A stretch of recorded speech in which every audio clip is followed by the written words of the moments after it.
Imam Subki's books are utilized. Salih al-Uthaymin, all these write commentaries on them, and then. Yeah, but nobody's actually. We don't use your books. No, let me finish.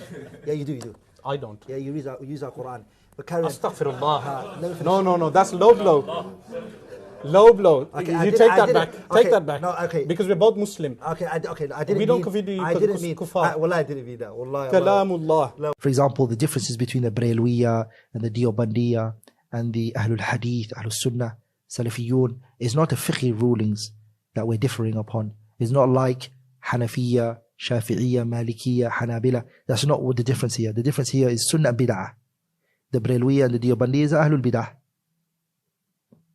Okay, the Brayalwiyas are kuffar, they're not Muslims. And the Deobandis, on the other hand, are mubtadi'a dhalun mudil, misguided people.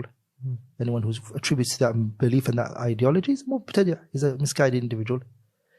Now the Salafiyun are on the other side. So Ahlul Haqq, he has to follow the people of truth. Okay.